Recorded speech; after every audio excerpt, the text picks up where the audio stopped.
Star Pawan Kalyan political గా busy అయిన సంగతి తెలిసిందే. ప్రస్తుతం ఏపీ డిప్యూటీ సీఎంగా విధులు నిర్వహిస్తున్న పవన్ మరోవైపు కమిట్ అయిన సినిమాలు పూర్తి చేసే పనిలో ఉన్నారు. ఇప్పటికే హరిహర వీరమల్లు షూటింగ్ పూర్తి చేశారు. అలాగే ఓజీ షూటింగ్ కూడా ఆల్మోస్ట్ కంప్లీట్ అయ్యింది. ప్రస్తుతం ఉస్తాద్ భగత్ సింగ్ షూటింగ్ తో బిజీగా ఉన్నారు. అయితే ఇన్ని రోజులుగా పవన్ సినిమాలు లేట్ అవుతున్నాయని కాస్త డిసప్పాయింట్ అయిన అభిమానులు ఇప్పుడు ఫుల్ జోష్లో ఉన్నారు. 2 నెలలుగా గ్యాప్ లో బాక్స్ ఆఫీస్ షేక్ చేయడానికి వచ్చేస్తున్నారు పవన్. ఎట్టకేలకు హరిహర వీరమల్లు జూలై 24న రిలీజ్ కాబోతుంది. అక్కడి నుంచి సరిగ్గా 2 నెలలకు ఓజీ మూవీ థియేటర్లోకి రాబోతుంది. సెప్టెంబర్ 25న ఓజీ భారీ ఎత్తున థియేటర్లోకి రాబోతుంది. ఈ 2 సినిమాలపై భారీ అంచనాలు ఉన్నాయి.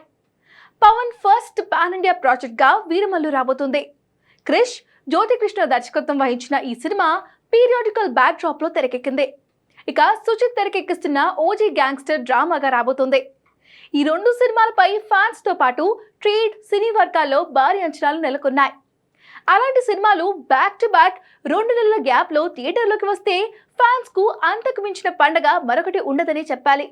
ఇక ఆ తర్వాత ఎక్కువ టైం తీసుకోకుండా హరిశంకర్ ఉస్తాద్ భగత్ సింగ్ రిలీజ్ కు ప్లాన్ చేస్తున్నారు. ఈ సినిమాకు వచ్చే ఏడాది సమ్మర్ లో రిలీజ్ చేసే ఛాన్స్ ఉంది. మొత్తంగా ఎప్పుడెప్పుడా అని ఎదురు చూస్తున్న పవన్ అభిమానులకు ఇప్పుడు తమ వంతుగా బాక్స్ ఆఫీస్ ను షేక్ చేసే సమయం వచ్చేసిందనే చెప్పాలి.